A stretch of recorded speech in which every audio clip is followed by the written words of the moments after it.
전능하사 천지를 만드신 하나님 아버지를 내가 믿사오니 우리 아들 우리 주 예수 그리스도를 믿사오니 이는 성령으로 잉태하사 동정녀 마리아에게 나시고 본디오 빌라에게 고난을 받으사 십자가에 못 박혀 죽으시고 장사한 뒤 4일 만에 죽은 자를 받아서 하늘에 오르사 전능하신 하나님 분에 계시다. 저에서 산자와 죽은 자를 신방하시리라. 성령을 믿사오며 거룩한 공예와 성도가 서로 교통하는 것과 죄를 사하여 주시는 것과 몸이 다시 사는 것과 영원히 사는 것을 믿사옵나이다. 아멘.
무궁한 생명의 무릇에 생명의 구원을 받은 자 하나님 찬양을 합시다. 예수는 우리를 깨끗게 하시는 주시니 그의 피 눈보다 보이게 하셨네. 주님의 거룩한 보혈을 날마다 이루러 간청해 담대히 싸우며 나가세. 천국에 들어갈 때까지 예수는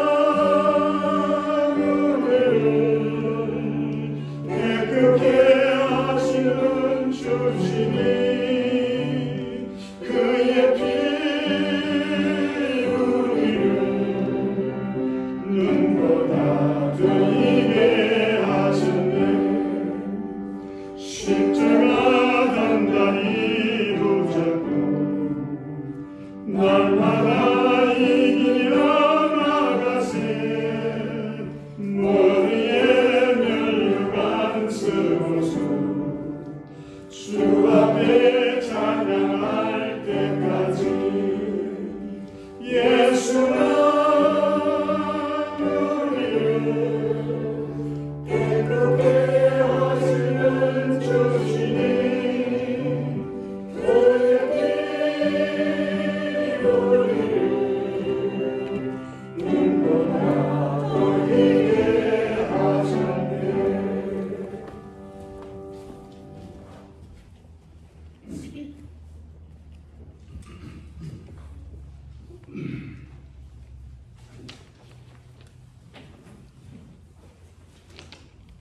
주님의 하나님 사랑과 은혜를 감사드리고 합니다. 저희를 위해 고난받으사 우리의 죄를 사하신 주님 앞에 우리 모두 이렇게 머리 숙였습니다. 험한 십자가에 달렸어야 할 장본인은 바로 저희들인데 주님께서 고난을 받으시고 우리를 대속해 주신 그 은혜를 이 예배를 통하여 다시 한번 깨닫게 되는 저희들이 되게 하여 주시옵소서. 그러나 저희들은 아직도 주님에게 십자가를 떠맡기고 있는 죄인들입니다. 다시 한번 저희들의 죄가 너무나 무겁고 무거운 것임을 깨닫습니다. 아직도 어리석음으로 인해 주님의 십자가의 고통에서 벗어나지 못하게 하는 못난 저희들을 용서해 주시옵소서. 주님이 고난의 십자가를 지시고 골고다 언덕을 오르실 때 눈물로 따라간 여인들을 생각합니다. 모두가 십자가를 지신 주님을 보며 피하고 구경하고 있을 때 가녀린 몸으로 주님의 십자가길을 통곡하며 따라간 것을 잘 알고 있습니다. 저희들의 주님의 십자가를 바라한다면 이 가슴을 치고 후회함이 있게 하시고 십자가를 대하는 간절함이 없이는 주님의 사랑을 누구에게도 증거할 수 없음을 깨닫게 하시옵소서. 주님을 십자가에 못 박게 만든 이 세상에 묻혀 살아가는 저희들에게 거룩한 성도의 길을 걸을 수 있는 용기와 믿음을 주심으로 다시는 주님을 십자가로 몰아가는 죄악을 범하지 않도록 인도하시고 도와주시옵기를 간절히 기도드립니다. 참여하는 저희들을 불쌍히 여겨 주시옵시고 우리의 잘못을 용서하여 주시옵소서. 주님의 거룩한 피로 사신 교회 속에도 보이지 않는 골고다 언덕이 있음을 기억하게 하시옵소서. 모든 일을 서로 합력하여 선을 이루는 우리들 되도록 인도하여 주시옵기를 원하옵나이다. 특별히 이 시간 말씀을 전하시는 목사님에게 성령님의 역사가 함께 하시므로 거룩한 십자가를 우러러보며 예배드리는 시간이 되게 하시옵고 주님의 보혈로 거듭나는 귀한 시간 되도록 축복하여 주시옵기를 기도드립니다. 오늘도 이 세상에는 죽은 자와 다름없이 살아가는 영혼들이 수없이 많이 있습니다. 저들의 소망 없는 삶을 안타까운 마음으로 기도하게 하시며 새 생명과 새 소망을 찾을 수 있도록 주님의 십자가 앞으로 이끄는 저희들 되도록 도와주시옵소서. 맛을 잃은 소금과 빛을 잃은 우리들의 안양을 다시 한번 깨닫는 예배가 되기를 원합니다. 오늘도 함께하지 못한 성도들과 몸이 불편한 모든 성도들 위해 같은 은혜와 깨달음이 함께하기를 소원합니다. 부족한 저희들이 주님의 상하신 십자가 앞에서 새롭게 태어나기를 간절히 원하옵고 구속의 주님이 되시는 우리 주 예수 그리스도의 이름으로 감사하며 기도드렸사옵나이다. 아멘.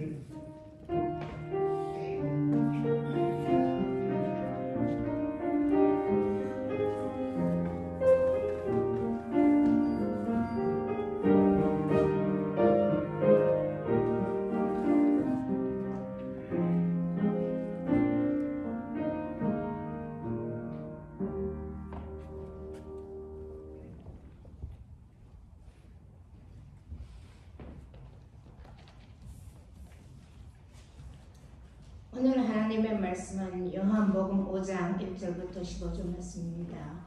그 후에 유대인이 명절이 되어 예수께서 예루살렘에 올라가시니라.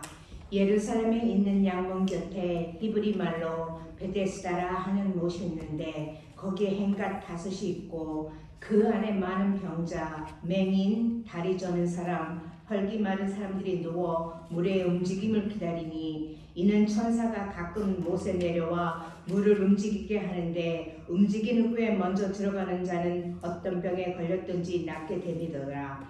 거기 38해 된 병자가 있더라. 예수께서 그 누운 것을 보시고 병이 벌써 오래된 줄 아시고 이르시되 내가 낫고자 하느냐. 병자가 대답하되 주여 물이 움직일 때 나를 못에 넣어 주는 사람이 없어 내가 가는 동안에 다른 사람이 먼저 내려가나이다. 예수께서 이르시되 일어나 내 자리를 들고 걸어가라 하시니 그 사람이 곧 나아서 자리를 들고 걸어가니라. 이 날은 안식일이니 유대인들이 병 나은 사람에게 이르되 안식일인데 내가 자리를 들고 가는 것이 옳지 아니하리라. 대답하되 나를 낫게 한 그가 자리를 들고 걸어가라 하더라 하니 그들이 묻되 너에게 자리를 들고 걸어가라 한 사람이 누구냐 하되 고침을 받은 사람은 그가 누구인지 알지 못하니 이는 거기 사람이 많으므로 예수께서 이미 피하셨음이니라. 그 후에 예수께서 성전에서 그 사람을 만나 이르시되 보라 내가 나았으니 더 심한 것이 생기지 않게 다시는 죄를 범하지 말라 하시니 그 사람이 유대인에게 가서 자기를 고치는 이는 예수라 하니라. 하나님의 말씀이었습니다.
월드비의 종료식을 맞이했습니다. 종료식 때에 수많은 사람들이 이 가지를 들고 호산나 호산나 외쳤던 그 예루살렘 길을 이렇게 제가 이렇게 추앙하면서 얼마나 많은 사람들이 주님 앞에 옷을 깔고 그렇게 환영했을까. 그러나 겁내시지 않고 다들 뭐 한결같이 십자가에 못 박아놨던 군중들의 모습들을 보면서 우리가 군중 속에 있는 사람이 아니라 나 각자로 우리 종려나무 가지를 들고 주님 우리를 구원해 주시면 감사합니다 하는 그런 신앙의 고백으로 이 자리에 있고 또 그런 신앙의 고백으로 귀한 말씀을 듣는 시간을 갖도록 하겠습니다. 오늘 특별히 말씀을 전해주실 목사님은 이 캐네디안 교회의 목사님이십니다. 제가 몇 주 전에 제가 간구를 했지 않습니다. 오신 지도 언제 오셨죠? 아니요, 올해가 2년. 2년 전입니다. 오셨는데 저보고 이렇게 설교를 먼저 해달라 그래서 제가 서투른 영어는 하지 않았지만 목사님이 다 깨알같이 써오셔서 제가 이야기하면 다 이렇게 영어로 통역하고 그래서 예배를 들려드렸습니다. 그리고 뭐 설교도 잘 하지도 못했는데 연합교단의 그 헌법에 의해서 법에 의해서 사례금을 반드시 얹어줘야 된다는 이런 게 있는가 봐요. 그래서 아마 제가 받고 감사는 다 했습니다만 어쨌든 먼저 초대해 주셔서 고맙고 제가 나이가 더 많으면 먼저 제가 초대를 해야 하는데 죄송합니다. 예, 오늘 말씀을 전해주신 목사님은 김윤정 목사님이시고요. 아까 부분 되시는 분도 목사님이시고 같은 교단에 수고하십니다. 이제 나오실 때 환영하는 마음으로 할렐루야 큰 목소리로 이렇게 환영해 주시면 고맙겠습니다. 할렐루야.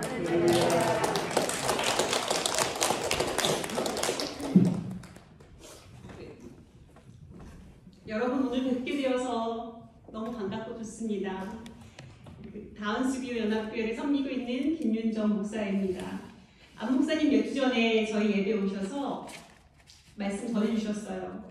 제가 2년 가까이 다운스뷰 예배를 드리고 있는데 저희 설교 중에 이렇게 아멘 할렐루야가 많이 나온 적은 처음이에요. 안 목사님이 아멘 할렐루야 하시면 저희 교인들이 한국 발음 그대로 아멘 할렐루야 해주셨어요.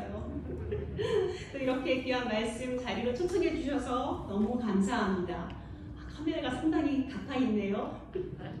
보통 외부 설교자 초청을 하시면요, 신학 공부를 어디서 했는지, 그리고 한국에서 아니면 캐나다에서 어디서 목회를 했는지 사전 조사를 먼저 다 하시고 초청을 하기 마련이신데 안 목사님 그러지 않으셨어요. 저희 다운스뷰 말씀 전하시는 거 마치자마자 바로 묻지도 따지도 않으시고 바로 초청해 주셨습니다. 저를 믿어주신 거라고 생각하고요. 목사님 더 감사한 마음으로 이 자리에 섰습니다. 여러분 아시지만 과학이 발달하기 전에는 엄청난 미신과 무속신앙들이 많았어요. 한국의 시골에서는 여러 가지 또 지역신이 있었습니다. 나무에는 나무신이 있었다 그러고 부엌에는 조왕신이 있었다 그러고요.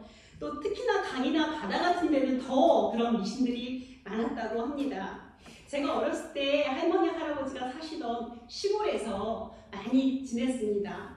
경북 김천인데 그 당시 도시 한복판에서 살던 제가 이제 여름방학 겨울방학이 되면 김천 무실이라는 시골에 가서 산으로 들러 신나게 뛰어다 놀고 서울로 돌아오곤 했던 기억이 있습니다. 그 시골 마을에 작은 우물이 있었어요. 우물이 그렇게 크지는 않았는데 저희 할머니가 그 근처에는 놀지 말라고 하셨어요.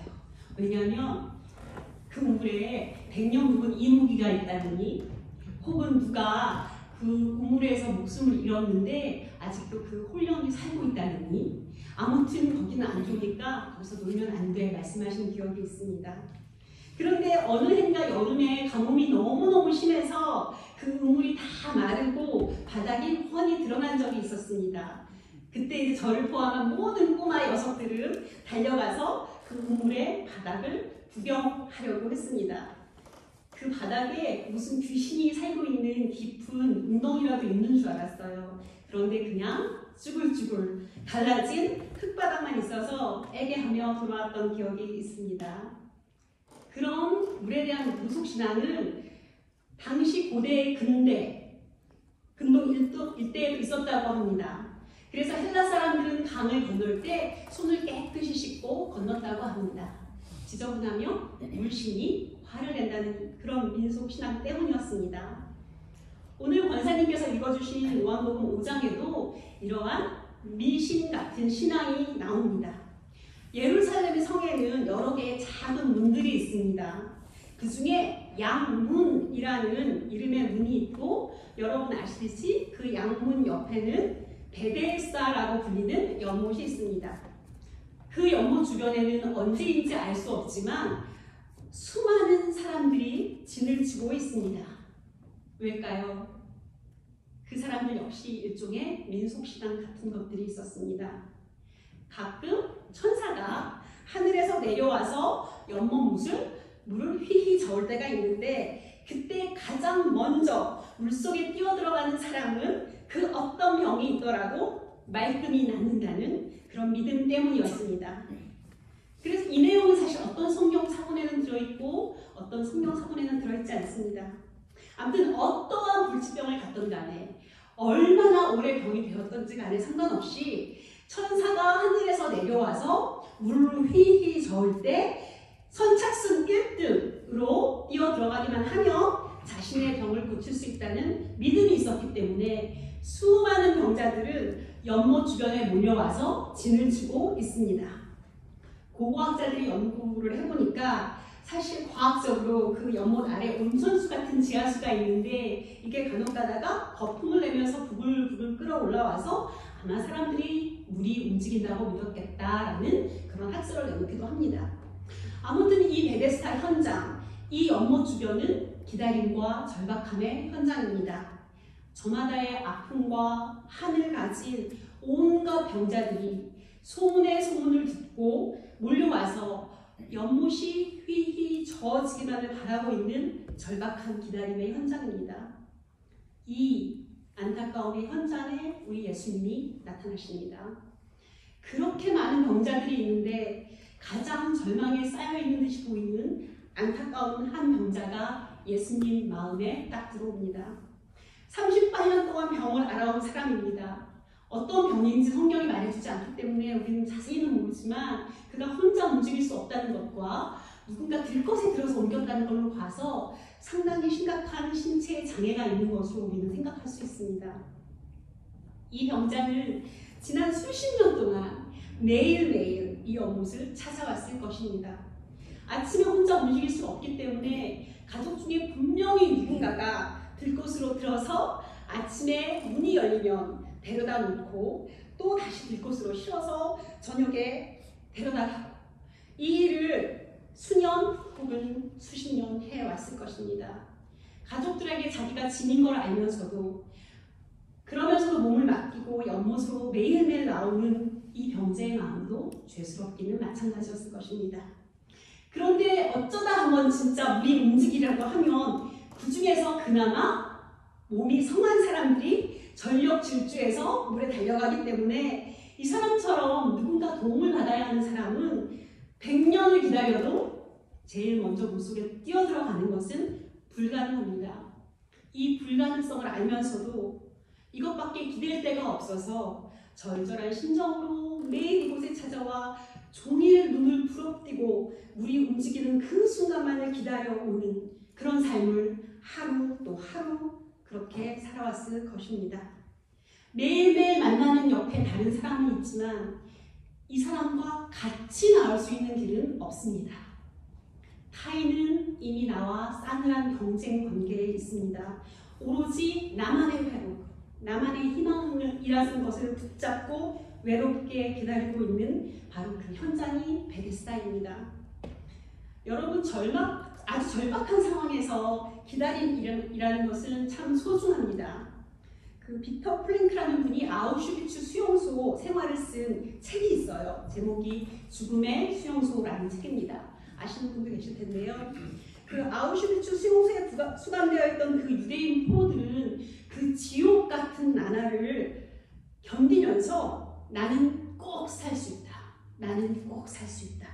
언젠가는 집에 돌아가서 따뜻한 물로 샤워를 하고 따뜻한 수프와 빵을 먹으면서 가족들과 이야기를 나누고 또 따뜻한 물로 샤워도 하고 따뜻한 침대에서 잠을 잘 날이 반드시 올 것이다 라는 희망 때문에 살아남을 수 있었다고 책에 써 있습니다.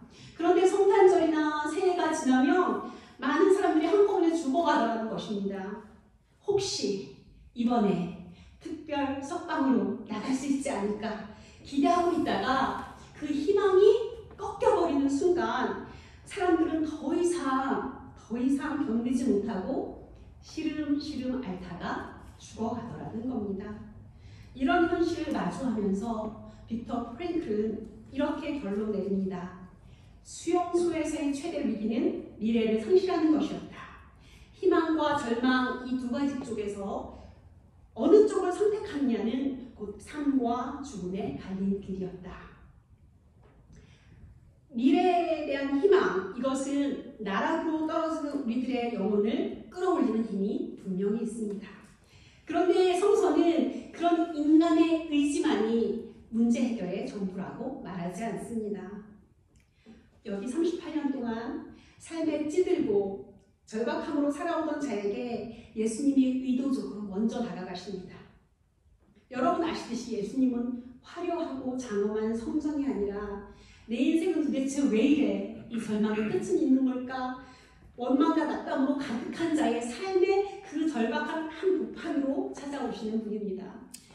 38년 동안 들것에 누워서 하염없이 물만 바라보던 그렇게 살아가던 그분의 외로움이 영혼과 몸의 황폐함이 예수님의 사랑과 긍휼의 마음에 딱 들어옵니다.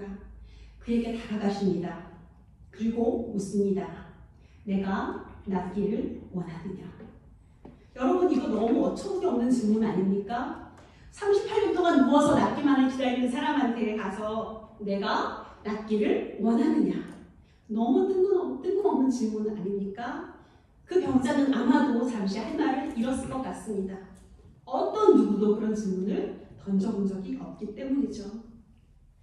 근데 여러분 그거 아세요?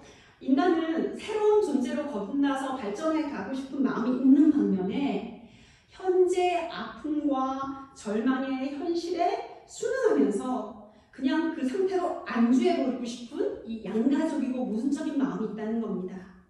그래서 이런 모습을 스카펙이라는 목사님이면서 신학자이면서 정신분석학자인 분이 그분의 책에서 이렇게 설명을 합니다. 남북한 가정에서 자라서 사랑을 많이 받아보지 못한 아이가 커가면서 계속 차별과 억압의 경험을 계속 받게 되면 아이들은 어떻게 해요? 스스로 자기 자신이 나는 열등하고 나는 가망성이 없고 나는 원래 이렇게 살아도 되는 애라고 스스로를 규정해 버린다는 겁니다. 그런 사람들은 내적으로 아주 부정적인 자화상을 가지고 있게 됩니다. 그리고 그 원망, 이런 것들은 어떻게 가냐면 타인에 대한 냉소, 비난, 원망, 괴롭힘으로 나타납니다. 이런 악성적인 자기고집, 부정적인 타성에 젖어있는 사람은 또 다른 삶을 꿈꿀 엄두를 내지 못합니다. 하나님이 우리를 창조하실 때 여러분 각자마다 독자적이고 아름다운 모습으로 창조하셨고 그걸 피워내라고 만드셨는데 이 부정적인 자아상에 갇혀있는 사람들, 그래서 스스로를 타성과 상처에 올가며 사는 사람들, 스카펙 박사님이 말하시는 거짓의 사람들입니다. 우리의 삶이 너무 절망이 깊을 때 우리는 종종 이번 생은 글렀어, 내가 그렇지, 내 팔자가 뭐 하며 포기해버리고 싶을 때가 너무 많습니다. 현실 타성에 젖어서 살 때도 너무 많습니다. 백인들 인종주의자들이 너희들 이민자들 유색인종은 우리보다 좀 열등하니까 그런 마음을 가지고 차별하고 못살게 굴어도 그렇지, 우리가 원래 좀 열등하고 백인들이 좀 우월하지 라는 생각을 갖거나 이렇게 수능해서 사회의 제도를 개선해 나가지 않고 타성에 젖어버리게 사는 삶도 같은 맥락의 모순을 가지고 있습니다. 예수님이 지금 이 병자에게 던지신 내가 낫고자 원하느냐는 아주 평범한 질문 같습니다. 하지만 이 질문은 장기간 병석에 지내온 그의 잠재의식 속에 깊게 박혀있는 타성적인 절망을 질책하시는 예수님의 말씀이십니다. 그리고 그의 누추한 실존을 주님 앞에 다시 한번 솔직히 내어놓고 직면하게 하는 예수님의 상당히 날카롭고 냉철한 본질적인 질문이십니다. 38년 된 병자는요, 그동안 나름 쌓였던 한과 서러움을 쏟아놉니다. 선생님, 천사가 내려와 물이 움직여도 나를 들어서 물에 넣어줄 사람은 없습니다. 내가 기어가는 동안 저 사람들은 먼저 뛰어갑니다. 예수님 여기에 설명하지 않으십니다. 간결하고 명료하게 말씀하십니다. 일어나라, 내 것을 들고 걸어가라. 영어로는 더 간단해요. Stand up, take your mat and walk. 무슨 방법을 알려주시지 않았고요. 이러이러한 가능성이 있으니 고민해보고 결정해라 하지 않으셨어요. 그저 짧지만 분명하게 일어나 걸어라. 이 병자는 지금 자기한테 와서 말하는 이 남자가 누군지도 몰랐습니다. 하지만 그는 당장 일어나서 걸으라는 예수님의 생명 명령에 그 거역할 수 없는 힘에 이끌려 자기도 모르게 벌떡 일어나서 걸어갑니다. 좌절과 자포자기에 빠져서 누가 날 좀 물에 좀 넣어주기를 바라며 그렇게 수동적으로 살아왔던 이 38년의 생애를 마감하고 일어나 걸어갑니다. 거적대기를 툴툴 털고 이제 그리스도의 안에서 새로운 존재가 되어서 새로운 당당한 삶의 주체자로 다시 삶을 시작합니다. 제가 어렸을 때 시골에서 많이 보냈다고 말씀드렸잖아요. 제 모든 시골이 다 그렇지만 저희 할머님 사시던 시골집 들어가는 골목에 나무들이며 이제 꽃가지들이 가득했었어요. 대격의 겨울방학 2월 말이면 아직도 겨울 눈발이 막 서여있는 앙상한 가지들이 있었는데 그 눈이 막 쌓여있는 앙상한 가지들 사이에 너무 작은 요만한 노란색 개나리꽃이 하나가 딱 삐집고 나와 있었습니다. 여러분 그런 거 보신 적 있으세요? 제가 어렸기 때문에 너무 이상해서 저희 할머니한테 가서 할머니 아직 겨울이고 눈도 오고 춥고 얼음도 있는데 꽃 하나가 피었어요. 이거 개나리꽃이에요? 아니죠. 맞아요? 저희 할머니 경상도 네이티브시거든요. 맞다. 개나리 맞다. 저 미친 개나리다. 경칩도 안 되는데 지 혼자 봄인 줄 알고 나와 폈네?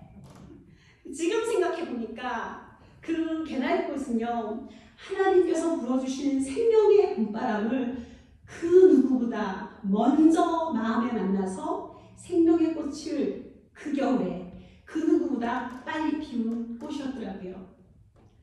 이 베데스다의 38년 된 병자가 예수라는 봄바람, 생명의 바람을 만나자 좀처럼 새 인생이 꿈꿔지지 않을 것 같은 그 순간에, 좀처럼 희망이라는 것이 보이지 않았을 것 같은 그 순간에 일어나서 걸어가는 새로운 생명의 체험을 하게 됩니다. 여러분, 베데스다는 히브리어로 자비의 집이고 은혜의 집입니다. 하지만 예수님을 만나기 전에 이 베데스다는 절망과 원망의 현장일 뿐입니다. 누가 그저 나를 물에 넣어주기만을 바라는 그런 왜곡된 기다림의 현장입니다. 우리도 인생을 살아가면서 고질적인 아픔들이 우리들을 집어삼킬 때 때로는 우리를 번쩍 넣어서 한 방에 낫게 해줄 그런 왜곡된 예수님을 기다릴 때가 있습니다. 하지만 우리가 진정으로 만나고 따라야 할 주님은 저 베데스다 연못가에 누워있는 병자들에게 먼저 다가오셔서 낮은 자들에게 새로운 생명을 주시는 예수님입니다. 오늘은 또 종료주일입니다. 예수님을 맞이하는 군중들은 종려나무 가지를 꺾거든요. 호산나 호산나 왕으로 오시는 이여 복이 있기를 하며 예수님을 찬미하고 맞이하고 외칩니다. 그들은 로마의 긴 식민 생활에 천대받고 착취되어서 만신창이가 된 사람들입니다. 예수님을 그렇게 열정적으로 맞이했던 사람들은, 그 군중들은 세상살이에 지쳐있던 사람들입니다. 그들에게 메시아는 반드시 오셔야만 했습니다. 그리고 지금 오시는 이 예수님께 자기들의 기다림을 투사했습니다. 그들은 호산나 왕이시여 우리를 이 지긋한 세상에서 구원하소서, 호산나 왕이시여 우리들을 압제로부터 구원하소서, 호산나 왕이시여 우리를 살려주소서. 하지만 그들은 그들의 억울함과 분노를 일시에 한 방에 풀어줄 왕을 기대하고 있었습니다. 그런데요, 대반전 아시죠? 예수님은 그런 로마 국가 체계를 제국의 힘으로 제압하시는 왕으로 오시지 않으셨습니다. 세상의 질서를 일시적으로 바꿔버리는 정치적인 왕으로 오지 않으셨습니다. 군인들과 장엄하게 입성하지 않으셨습니다. 오히려 힘없고 어린 평범한 나귀를 느릿느릿 흔들흔들 타고 사람들과 행렬을 이루시며 들어오십니다. 군중들이 기대했던 압도적인 모습과는 완전히 다른 모습입니다. 그리고 지금 환호하는 저 군중들은 앞으로 예수님께 펼쳐질 그 어마어마한 일에 대해서 전혀 알지 못합니다. 예수님의 제자들도 스승의 외로움을 알지 못합니다. 주님만이 그 죽음을 예견하고 계십니다. 그리고 그 죽음과 고난을 끌어안으시며 누구보다 외로운 심정으로 그 길을 가고 계십니다. 이 어린 나귀를 타고 들어오시는 겸허히 예루살렘으로 들어오시는 이 예수님의 왕 되심은, 우리의 진정한 구주 되심은 세상의 힘과 질서를 넘어선 섬김과 자기 비움과 사랑과 정의와 평화에 있음을 우리에게 보여주고 계십니다. 예수님의 사랑이, 예수님의 자기 비움이, 낮아짐이 세상의 권세 잡은 자들을 두렵게 만드셨고, 세상에 지쳐서 기운을 잃어가던 이가 새로운 생명을 얻어서 다시 걸어가게 하십니다. 그리고 예수님이 걸어가신 그 길을 우리도 같이 따르며 예수님과 같은 섬김과 나눔과 타인에 대한 연민으로 하나님을 같이 꿈꾸며 예수님과 같이 예수님의 동역자로 그렇게 오라고 초대하시고 우리를 이끄시는 바로 그분이 우리의 참된 평화의 왕, 우리의 구원자이십니다. 우리가 기다리고 만나야 할 예수님은 바로 이런 예수님입니다. 베데스다에 오셔서 38년 된 병자에게 먼저 다가와 주시고 몸의 회복만이 아니라 근원적인 생명의 변화와 구원을 이루어주신 예수님, 작은 나귀를 타고 가시면서 힘없는 자들을 부끄럽게 하시고 바로 이렇게 연약하고 낮고 보잘것없는 자들을 위해서, 그리고 그들과 함께 하나님 나라의 길을 몸소 보여주신 그 예수님을 우리가 오늘 찬양하고 찬미하고 따라야 합니다. 아멘. 제가 여러분과 함께 지난주 이 자리에서 목사님 예배 함께 드렸습니다. 목사님과 사모님, 그리고 오랫동안 우리 동산교회 공동체를 섬겨오신 여러분들 한 분 한 분 얼마나 많은 하나님의 사랑과 은혜가 있으셨을까 생각하면서 저도 참 마음이 벅찼습니다. 제가 저 끝에 가운데쯤 앉아 계셨는데 동산교회 권사님이셨던 것 같은데 계속 우시는 거예요. 한 번도 만나본 적이 없는 권사님이시니 계속 우시는 거예요. 제가 마음이 너무 감동적이고 너무 감사함을 느꼈어요. 분명 이 교회를 통해서 여러분의 상처가 싸매어지고 회복되는 경험, 어둠 한복판에서 은혜의 빛을 보고 감격한 경험, 들어주신 기도만이 아니라 들어주시지 않은 기도에도 감사한 경험, 그리고 우리가 못나고 부족하지만 이 교회 공동체에서 그리고 하나님 나라 일구어가는데 주인공으로 쓰여진 경험, 부족한 가운데서 충만함이 뭔지 깨닫게 하신 경험, 독단적인 나에서 남 이야기 경청하고 위로를 건네고 온유하고 베품이 있는 연민의 나로 변화되어 갔던 경험, 이 모든 순간들마다 우리 안에 우리와 함께 하신 그리스도의 사랑이 있음을 저희가 진심으로 고백하게 됩니다. 그리고 지금 이 자리에는 같이 계시지 않더라도 여러분과 우리 동산 공동체를 통해서 나눈 사랑과 많은 신앙의 배움들이 깊은 영적인 영성의 자양분이 되어서 지금 어떤 모습으로 어디에 있던 간에 한결같이 그리스도를 섬기고 이웃을 사랑하는 많은 분들이 계실 줄로 저는 확신합니다. 여러분 그동안 포기함 없이 이 공동체를 섬겨주시고 사랑해주셔서 제가 너무 감사드리고 또 너무 대단하시고 또 너무 아름답습니다. 이 충만하고 감사한 섬김의 발걸음을 계속 이어가 주시기를 부탁드립니다. 주님을 따르는 길은 늘 여정이고 과정입니다. 우리도 모르게 우리 자신을 올가매고 있는 어둠의 상처들, 타성에 젖어버린 우리의 고집과 기만이 조금이라도 남아있다고 한다면 그리스도의 사랑 안에서 그런 우리 마음밭이 갈아엎어지고 그리스도의 연민과 사랑과 평화와 섬김이 나의 삶을 점점 채워가는 그런 여러분들의 나날이 되시기를 부탁드립니다. 우리들에게 말씀하시는 일어나 걸으라는 주님의 목소리를 듣고 겸손히 그러나 기쁘게 신앙의 여정을 걸어가신 여러분이 되기를 바랍니다. 저 역시 신앙의 벗으로 여러분을 위해서 늘 기도하겠습니다.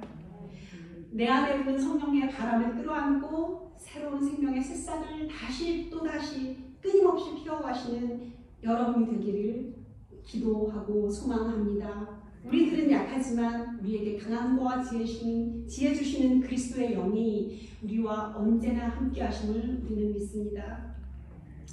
그 독일 교회가 나치 정치 세력과 야합할 때 오로지 그리스도의 선한 정의와 평화에 서서 고난의 길에서 싸우시다가 옥고를 치르신 본 회퍼 목사님이라는 분이 계세요. 여러분 아실 수도 있는데 그분이 1944년 형수에서 쓰신 아침 기도로 제 설교를 마칠까 합니다. 이른 아침 전 주님께 기도합니다. 저 혼자 힘으로는 할 수 없으니 제가 기도할 수 있도록 도우시고 흩어진 생각을 모아주소서. 제 속에는 어둠이 있으나 주님 곁에는 빛이 있습니다. 저는 고독하나 주님은 저를 버리지 않으십니다. 저는 무력하나 주님께는 도움이 있습니다. 저는 불안하나 주님께는 평화가 있습니다. 저는 견딜 수 없이 괴로우나 주님께는 인내가 있습니다. 저는 주님의 길을 알지 못하나 주님은 저의 길을 아십니다. 아멘. 기도하시겠습니다. 사랑의 주님, 언제나 늘 감사합니다. 이 세상에서 누추하고 절망으로 가득한 우리들의 삶의 한복판에 와주셔서 새로운 희망과 또 새로 살아갈 힘을 부어주시니 주님 감사합니다. 저희들이 주님을 더욱더 알고 만나고 따르기를 원합니다. 우리가 자칫 나만의 사고와 가치관에 잡혀서 그리스도의 길에서 멀어져 갈 때 주님 저희들을 참 진리의 길로 인도하여 주시옵소서. 그리하여 그리스도와 더불어 그리스도 안에서 우리가 더 많은 하나님의 선함과 정의와 평화를 위해 이 교회에서 우리의 삶의 현장에서 주님의 살아있는 제자의 삶을 살아갈 수 있도록 성령님 동행하여 주시옵소서. 아멘. 모든 것 감사드리며 예수님의 이름으로 기도드립니다. 아멘. 다 같이 감사의 박수 한번.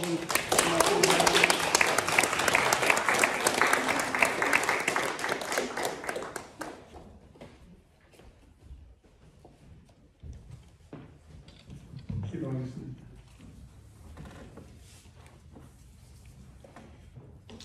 우리를 자비의 집으로 부르신 성령님 감사합니다. 우리 모든 생각과 우리 모든 삶을 아시는 주님, 우리에게도 말씀하여 주시옵소서.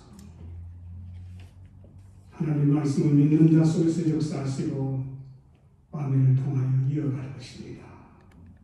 이 강단에서 외쳐지는 당신의 말씀 아멘으로 하답하여 주의 역사를 이루게 하여 주시옵소서.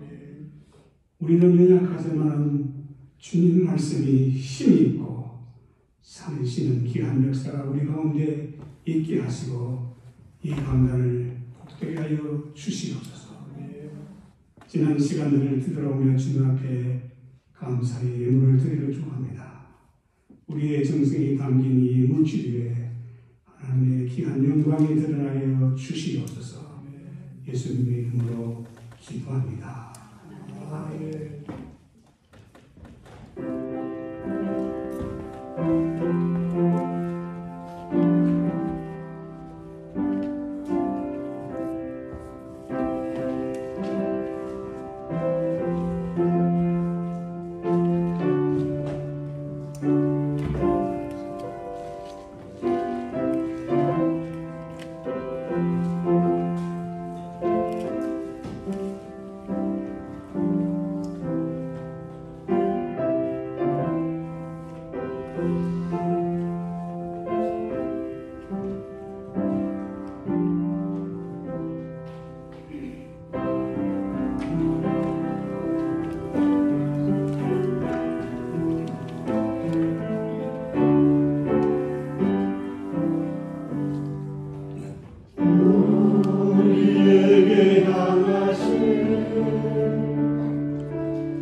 행복케 하여 주시옵소서. 주의 말씀 따라가는 온 성도들의 가정과 신령과 산업도들 위해 자녀손들 위해 아브라함에게 주셨던 잘되고 또 나누어지는 은총을 베풀어 주시옵소서. 저들의 산업과 자녀손을 통하여 하나님 큰 영광 거두어 주시고 땅에서 매는 기도가 하늘에 메어지는 은총을 베풀어 주시옵소서. 이 시간도 그러나 많은 전쟁 때문에 사람들이 힘들어하고 있습니다. 하나님, 우리 모든 기도가 하늘에 상달되며 평안을 허락하여 주시옵소서. 예물을 받으시고 우리에게 축복하시는 존귀하신 주 예수 그리스도의 이름으로 기도합니다. 아멘.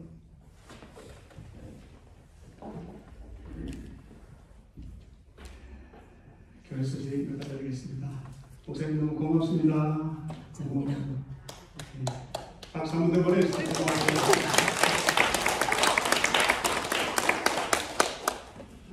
목사님 고향이 어디시라고 했지? 저는 서울인데요. 네. 저희 친정 모두는 김천. 김천? 네, 무실. 네? 무실? 네. 어쩌면 좋아. 우리 집에서 무실까지가 몇 킬로 되나? 한 6킬로 되잖아요. 목사님 고향 사람 만나서 반갑습니다. 우리 다 고향이 천국이잖아요. 그래서 만나주십니다. 고마워요. 여기까지 하겠습니다.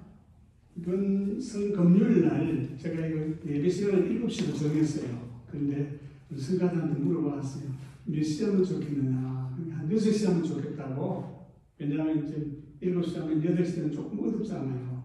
돌아가기가 좀 그래서 6시 하면 좋겠다. 그래서 7시 맞춰서 집에 돌아가는 일도 좀 환하게 했으면 좋겠다 해서 6시에 이 시간을 좀 바꿨습니다. 그리고 또 성찬식도 할 것입니다. 우리 이옥 권사님 성찬 준비해 주시기 바라고요.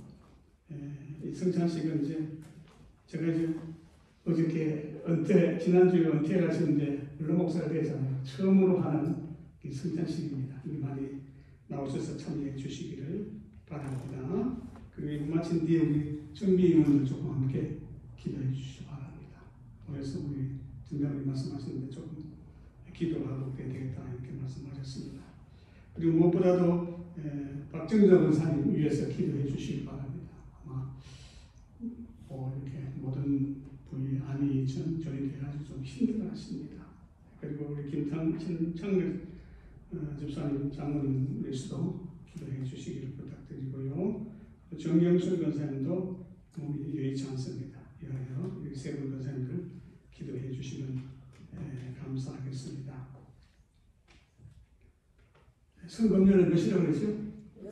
예, 역시 잘하시고 시간 기억해 주시기 바랍니다. 254장 찬송을 부른 뒤에 우리 목사님, 김목사님 오셔서 축도해 주시겠습니다.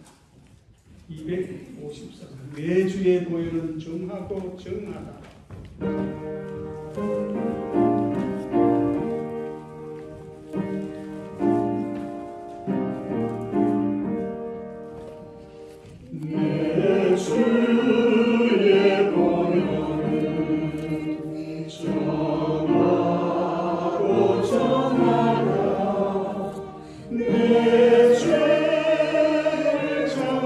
하신 주 나고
씻어주소서. 그 피가 마음속에 큰 창고가 됩니다. 내 기도 소리 들으사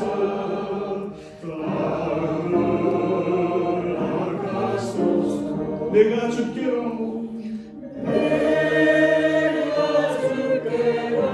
지금 나오니 주님 주님 나오니 십자가에 나를 씻어주소서.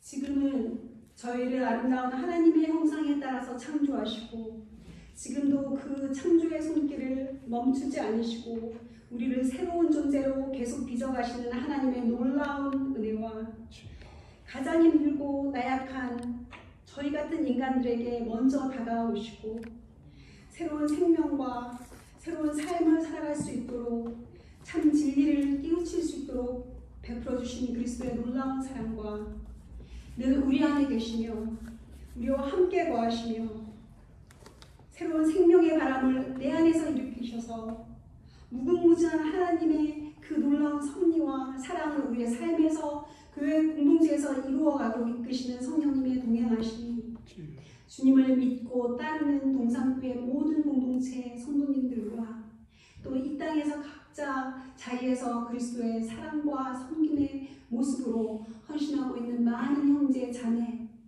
모든 지체들을 위해 지금부터 영원히 함께 하시길 기도드립니다. 아멘.